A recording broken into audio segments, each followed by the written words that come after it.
Assalamualaikum warahmatullahi wabarakatuh. Sebagaimana judul di headline, pada video kali ini saya akan membahas sedikit mengenai bagaimana sih cara atau langkah dalam mendidik anak sesuai dengan konsep pendidikan yang diajarkan oleh Rasulullah Shallallahu Alaihi Wasallam. Selamat mendengarkan dan semoga bermanfaat. Mendidik anak merupakan kewajiban bagi para guru di sekolah dan juga orang tua di rumah.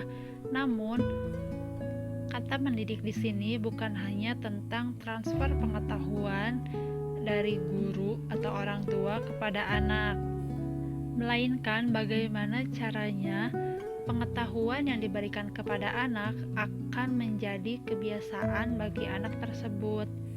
Dengan kata lain, pembelajaran yang dibentuk menjadi sebuah wujud konkret berupa perilaku nyata.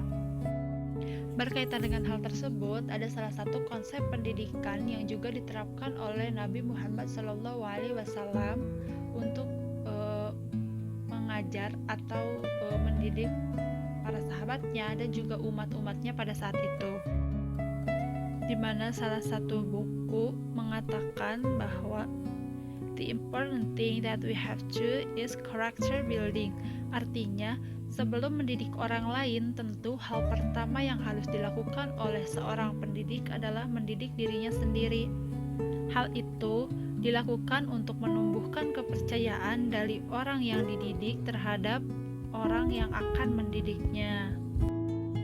Di mana dari salah satu pengkajian terhadap konsep taklim dalam Al-Quran ditemukan bahwa setidaknya ada 9 prinsip pembelajaran, yang salah satunya adalah prinsip uswiyah, yang berarti sebuah pembelajaran harus membentuk sebuah wujud yang konkret berupa perilaku nyata, di mana hal ini diawali oleh seorang pengajar yang menjadi teladan bagi para peserta didiknya. Adapun cara-cara atau langkah yang dapat dilakukan oleh seorang pendidik agar apa yang diajarkan tidak hanya sekedar transfer pengetahuan, tetapi juga sampai kepada hati dari peserta didiknya, diantaranya adalah: yang pertama, seorang pendidik, baik guru maupun orang tua, harus membersihkan hati dari segala penyakitnya, seperti iri, dengki, amarah, dan juga sebagainya. Karena sebagaimana ajaran Rasulullah bahwa mendidik itu harus didasari dengan kasih sayang. Jadi jangan sampai muncul sifat objektif terhadap peserta didik, apalagi sampai membanding-bandingkannya dengan orang lain atau prestasinya dengan prestasi orang lain. Kemudian yang kedua adalah dalam komunikasi, seorang pendidik harus bisa menyesuaikan bagaimana tingkat intelektual dari seorang yang dididik tersebut. Artinya, dalam pendampingan belajar, baik itu orang tua maupun guru, harus bisa menempatkan diri sebagai anak tersebut. Maksudnya adalah dengan tidak menggunakan bahasa yang terlalu rumit atau cenderung yang sulit dimengerti oleh anak. Kemudian yang ketiga adalah seorang pendidik harus memahami karakter dari orang yang dididiknya.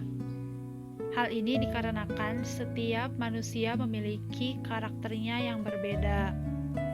Dengan begitu, dalam hal ini pendidik maupun orang tua bisa menyesuaikan bagaimana metode dan juga situasi dan kondisi yang dirasa nyaman untuk anak, sehingga pembelajaran itu lebih sampai kepada anak.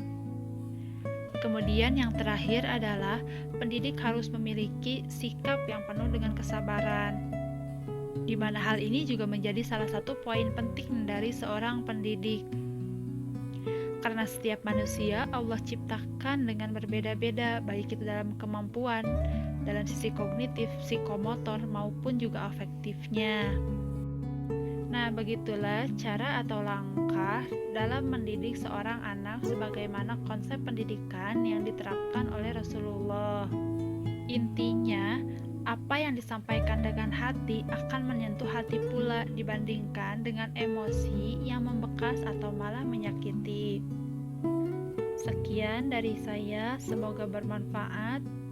Mohon maaf bila ada kesalahan. Wassalamualaikum warahmatullahi wabarakatuh.